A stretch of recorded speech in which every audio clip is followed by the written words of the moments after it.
armed pistol on hip located in a tree, and one detained at 14th and I Street Northwest individual had an assault rifle on his person.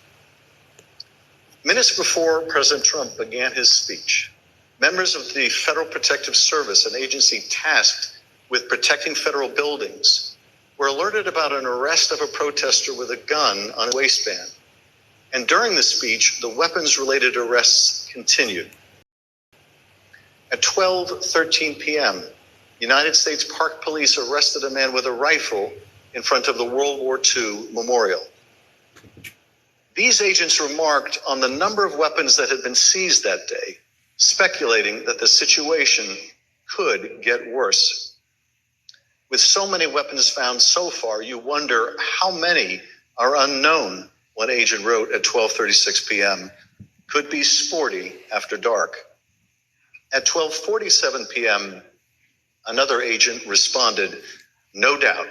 The people at the Ellipse said they are moving to the Capitol after the POTUS speech.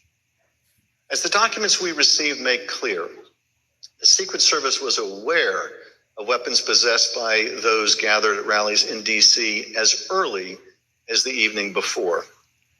Take this document, for instance, which details multiple arrests in the crowds demonstrating on January 5th. Those arrests were for weapons offenses, handguns, high-capacity feeding devices, ammunition. What the Secret Service saw on the 6th was entirely consistent with the violent rhetoric circulating in the days before the joint session on pro-Trump websites, at times amplified by the president's own advisors. On one of these sites, as you've heard, one of those was called the Donald.win. The Select Committee has obtained a text message that Jason Miller, a senior communications advisor, sent to Mark Meadows less than a week before January 6th. I got the base fired up, he wrote in all caps. He sent a link to this page on the Donald.win. The linked webpage had comments about the joint session of Congress on January 6th. Take a look at some of those comments. Gallows don't require electricity. If the filthy commie maggots try to push their fraud through, there will be hell to pay. Our lawmakers in Congress can leave one of two ways. One, in a body bag. Two, after rightfully certifying Trump the winner. Mr. Miller claimed that he had no idea about the hundreds of comments like these in the link that he sent to Mark Meadows. If I had seen something like that, I probably would have flipped it to someone at the White House. Or if I had seen something of that nature, I would have said we got to flag this for Secret Service or something of that nature. But the Trump administration was aware of this type of violent rhetoric prior to January 6th. In fact, as we have seen, the Secret Service and other agencies knew of the prospect of violence well in advance of the president's speech at the Ellipse.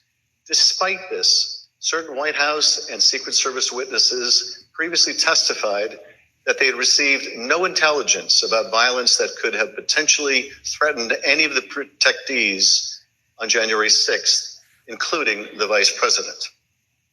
Evidence strongly suggests that this testimony is not credible, and the committee is reviewing additional material from the Secret Service and other sources. The Secret Service was monitoring this kind of online activity and was sharing and receiving the results of that effort. They work closely with other agencies, sharing intelligence about the joint session of Congress derived from social media and other sources. The same day Jason Miller sent his text message, agents received reports about a spike in activity on another platform called Parler. This was December 30th. In this email, an agent received a report noting a lot of violent rhetoric on Parler directed at government people and entities, including Secret Service protectees. One of these protectees was Vice President Pence, perhaps the primary target of President Trump's pressure campaign in the days leading up to January 6th.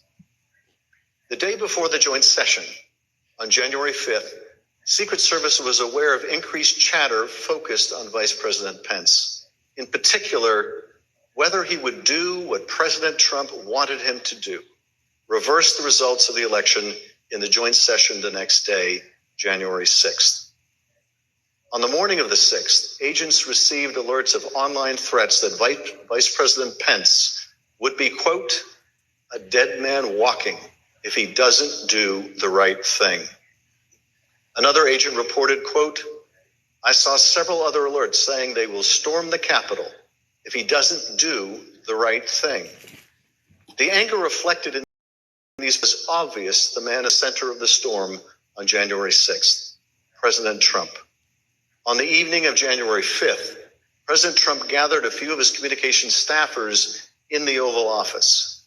The door was open, allowing the president and others assembled there to hear the sounds of the crowd gathered at Freedom Plaza just a few blocks from the White House. President Trump could tell that his supporters were riled up. Here again is Judd Deere, a deputy White House press secretary, describing the president's reaction. He fairly quickly moved to how fired up the crowd is or was going to be. And what did he say about it? Just that they were fired up. They were angry. They feel like the election had been stolen, that the election was rigged, that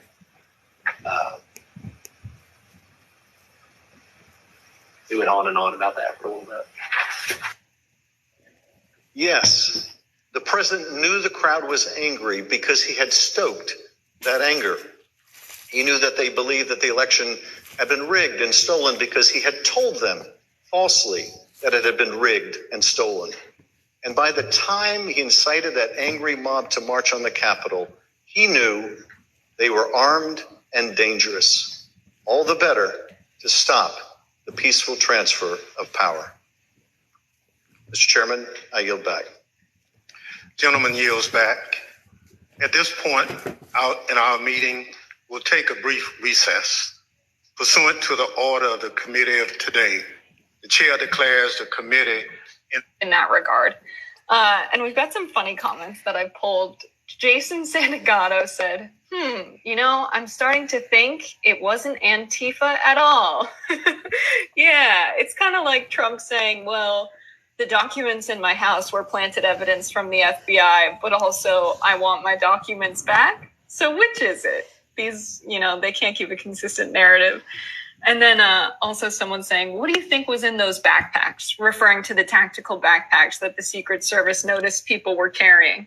Snacks or not just outside schemers, but that there is actual consent and information and feedback given and received. If the filthy commie maggots try to push their fraud through,